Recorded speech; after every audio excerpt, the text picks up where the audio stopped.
거리두기 강화로 자영업자들은 연말 대목을 그야말로 날린 셈이 됐습니다. 정부가 그래서 보완책을 내놨습니다. 당장 성탄절 전후에 320만 명의 소상공인에게 방역지원금 100만 원씩을 줍니다. 이와 별개로 손실보상금도 내년 초에 지급합니다. 서효정 기자입니다.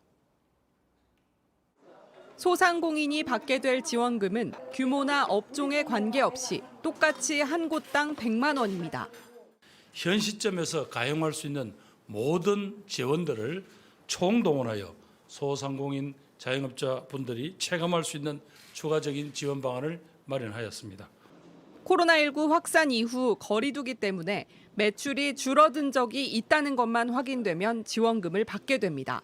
지급 대상엔 영업금지나 제한으로 손실보상 대상이 됐던 90만여 곳과 함께 여행업이나 공연업처럼 손실보상 대상이 아니었던 230만 곳도 포함됩니다.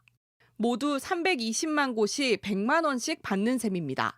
카페나 술집처럼 영업시간이 줄어든 소상공인부터 준다는 게 정부의 설명입니다. 중기부 관계자는 JTBC와의 통화에서 영업 제한 조치가 내려진 가게 정보를 지자체에서 받아서 기존 소상공인 데이터베이스와 비교해 먼저 집행할 수 있다며 1차, 2차, 3차로 순차적으로 진행할 것 같다고 말했습니다. 지원금은 다음 주 성탄절 전후부터 나올 가능성이 큽니다. 지원금을 받으려면 신청을 해야 합니다. 정부가 조만간 만들 전담 사이트에서 계좌번호와 사업자 등록번호를 입력하면 지급 대상인지 아닌지 바로 알 수 있습니다. 지급 대상이면 신청한 날이나 다음 날 돈이 들어옵니다. 정부는 방역지원금과는 별도로 올해 4분기 손실보상금은 내년 2월 중에 따로 계산해서 주기로 했습니다. 특히 보상을 받는 대상을 늘렸습니다. 집합금지와 영업시간 제한을 받는 곳들만 포함됐던 기존 방식과 달리 미용실, 키즈카페, 결혼식장 등 인원 제한을 받는 곳도 보상을 받을 수 있게 됩니다. 분기당 최소 보상금은 기존 10만 원에서 50만 원으로 올리기로 했습니다. JTBC 서효정입니다. 네, 하지만 자영업단체에선 이것만으로는 부족하다라면서 반발하고 있습니다. 아예 다 같이 문을 닫는 집단 휴업 움직임까지 있습니다. 이게 현실이 되면 사상 초유의 일입니다. 그만큼 너무 어려운 상황이라는 얘기겠죠. 이 제안을 한 당사자를 잠시 만나보겠습니다. 코로나 피해 자영업 총연합의 민상헌 공동대표가 연결돼 있습니다. 안녕하십니까? 네, 안녕하세요. 예, 민 대표님은 식당을 운영하고 있다고 들었는데 구체적으로 어떤 업종인가요? 예, 일반 음식점을 운영하고 있습니다. 예. 네. 어제 정부에서 9시에 방역 대책을 발표를 했습니다. 저희가 6개 단체가 모여서 회의를 한 결과 이 방역 지침이 우리 자영업자들에게는 너무나 정말 어려운 시점에 이런 지침이 내려와서 이럴 바에는 아예 문을 닫자 이렇게 결의를 했습니다. 예. 그래서 그걸 발표하고 나니까 오늘 정부에서 100만 원을 또 주겠다고 발표를 했습니다. 이 정부 정책이 일관성이 없다고 생각되고요. 여기서 문제가 있는 것이 우리 자영업자들이 매출이 10억 넘는 업소들은 이 지원금이 10원 한 장 없습니다. 예. 이분들이 세금도 많이 냈고 고용도 많이 했는데 이분들에게 아무런 혜택이 돌아가지 않고 정부 정책에 좀 현실성 있는 대책을 촉구합니다. 자, 그러면 구체적으로 어떤 부분을 수정하거나 보완해야 된다고 생각을 하십니까? 실질적으로 손해가 난 집합금지, 집합 제한된 업체를 위주로 보상을 해야 된다고 보고요. 손실보상금도 지금처럼 그냥 3개월치를 보상하는 게 아니라 실질적으로 약 20개월치를 80% 이상 보상을 해야 된다고 봅니다. 그래야지 이 자영업자들이 이 난국을 헤쳐나갈 수 있다고 생각됩니다. 예. 집단 휴업이라는 결의를 하셨다고 했는데 이게 선언적으로 내걸은 겁니까? 아니면 정말로 그렇게 될 수도 있는 겁니까? 어저께 우리 단체장들이 모여서 집단 휴업을 하자. 그래갖고 오늘부터 단체별로 찬반 투표를 진행하고 있습니다. 예. 이것이 다음 주에는 나오게 됩니다. 다음 주요. 월요일 날 10시 반에, 월요일 날 10시 반에 구체적인 회의를 하게 되어 있습니다. 단체장들이 모여서. 그리고 이것이 관철되지, 우리가 원하는 게 관철되지 않으면은 우리가 집단 행동을 해야지. 우리의 생존권을 위해서 우리가 행동하자. 이렇게 결의를 했습니다. 네, 그러면 만약에 집단 휴업을 하기로 결정을 하면 얼마나 많은 자영업자들이 동참할 것으로 보시나요? 물론 업종 간에 약간의 차이점은 있습니다. 휴게업이라든가 외식업은 뭐 좀 문을 안 닫는 업소들이 있을 겁니다. 하지만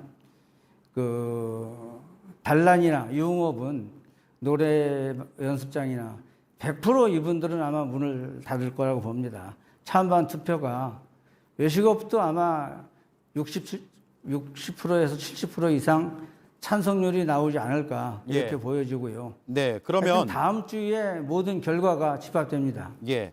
집단 휴업이라는 예. 얘기까지 꺼낸 심경은 이해가 됩니다만 또 반면에 그로 인해서 시민들에게 피해가 돌아갈 수도 있을 텐데 이런 점도 충분히 고려를 하시겠죠? 물론 이제 그걸 다 고려를 합니다. 과연 우리 음식점이 문을 닫으면은 점심 식사를 어떻게 할 것인가 이런 부분에 집중적인 토의가 월요일 날 10시 반에 외식업 중앙회 회의실에서 열리게 됩니다. 네. 아마 정부에서도 우리의 이 절박한 심정을 좀 헤아리고 재난지원금이라든가 손실보상금을 실질적으로 보탬이 될 수 있도록 이렇게 안을 내놔야 된다고 보고요. 또 한 가지, 제가 어저께 경남 집회에서 들었습니다. 자영업자가 외식업과 유흥업 종사자들이 전년도와 올해에 약 23분이 운명을 달리하셨습니다. 그분들이 다 자살을 하신 겁니다. 이것을 정부가 아는지 모르는지 우리만 알고 있는지 이 자영업 실태를 현장에 와서 정책을 위반하는 분들이 직접 보시고 결정을 해 주셨으면 하는 것이 저희들의 바람입니다. 알겠습니다. 여기까지 듣죠. 감사합니다. 네. 네. 네, 감사합니다. 네, 코로나 피해 자영업 총연합의 민상헌 공동대표였습니다. 거리두기 강화와 자영업자의 피해는 이렇게 맞물려 있다 보니까 둘 다 잘 될 수 있는 묘수가 있는지가 항상 고민되는 지점입니다. 저희가 다른 나라의 사례를 통해서 참고할 만한 내용이 있는지 확인해 봤습니다. 미국은 정부가 자영업자의 피해를 적극 지원하고 있는데 어떻게 하고 있는지 또 우리 상황에 적용할 수 있는 것인지 살펴보겠습니다. 홍희정 특파원입니다. 미국 LA 한인타운에서 한식당을 운영하는 김혜란 씨. 15년째 식당을 운영해 왔는데 지난해 코로나19 봉쇄 조치를 맞았습니다. 실내 영업은 하루아침에 금지됐습니다. 김 씨 식당의 매출은 직격탄을 맞았습니다. 정부에서 이 의자를 앉지 못하게 다 빼래요. 어떤 분이 자기 지정석도 있고 다 미루라고 하니까는 끔찍한 세월을 보냈죠. 하지만 3개월 만에 정부 지원금을 받았습니다. 코로나로 힘든 자영업자들에게 무이자 대출을 해주는 지원금이었습니다. 원래 명목은 대출이지만 8주 이내에 임대료와 직원 급여, 전기세 등을 내는 데 쓸 경우 모두 탕감받을 수 있습니다. 사실상 무상 지원인 겁니다. 이와 별도로 식당 활성화 기금도 받았습니다. 전년도 대비 25% 이상 매출이 떨어진 식당에 한해 2019년 매출에서 코로나 이후인 2020년 총 매출과 1차 무이자 자영업자 대출금을 뺀 금액을 전부 지원받는 제도입니다. 도움이 너무 많이 됐어요. 장사를 못 하더라도 미치고 이렇게 하더라도 유지는 할 수 있게끔 이렇게 도와줬어요.